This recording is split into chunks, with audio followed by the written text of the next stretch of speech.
والله waxaan mid galabta waxaan istiri bal ka war doon waxaan dadku ay ku yaacayaan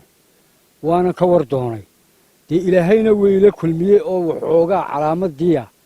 waan ka soo qaaday waxaan rabaa inaan u soo sidaal qaato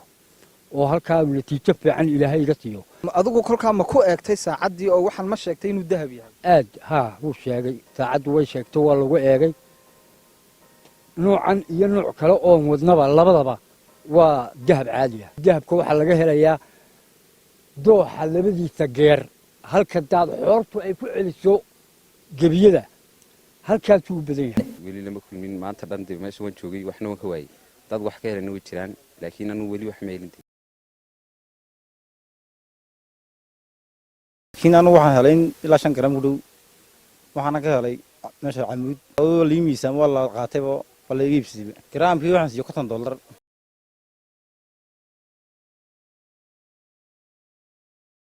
waxa jira dad 12 habeen hooyday ilaa aalaana aanan helin yacni in yar oo naqan oo lagu sheego magaca dahab anigu saar u garanayo marka ugu horeysa waxa si qaadaysa xaanida ama sida loo yaqaan bataaxa casaanka carrada casbaad marka la rabaa in la dhaqo carrada casbaa la qaadaya hadda aad arki doontiin kadibna taasaan meeraya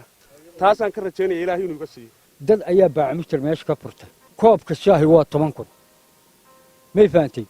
jaadkii waxa weeyaan ilaa 50,000 mijintii dad badan ayaa faa'iido ka helay intay dadna dahab raadinayaan sheekada waxa lagu soo gaadhay dad badan baa ku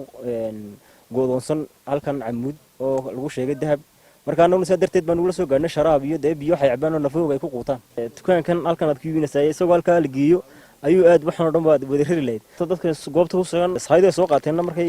meelaha bartan joogto ka go'day ay meeshii u sii macaanaatay iyagoo waxba helin sii raagsanaya way iska soconaysaa alaabtan oo way iibsamaysaa suuqii hadda waan ka maaranay maanta dhan wixii aan xiiqaynay ayaan saacad gudaheed ku helnay horta annaga ma sha Allah alxamdulillah annaga maalintii ilaa imise jeer baad halkan iska laba rogtaan dee waa 3 jeer oo soo qaad iyo 3 jeer oo sii qaad halka mar horta waxa lagu qaado waa $10 waxa laga yaabay intaan suuqa ka wareegaynay aan shaqaynayno inaan 150 wax ka yar ama wax ka badan doorto minu shaqaynin karno isku sheego intii aan halka ka helaynay suuqa 150 ka ahayd laabkeed baan ka helnay nigeegu aad u wanaagsan yahay waxa weeyaan qof wax ma weydiinayo qofku helo walaal itus buu leeyahay aan kula eegay wala tusaya walaal saacada igu qabo kuugu qabanaya wax khilaaf iyo wax dood oo meesha ka taagani haba yaraatay ma jirto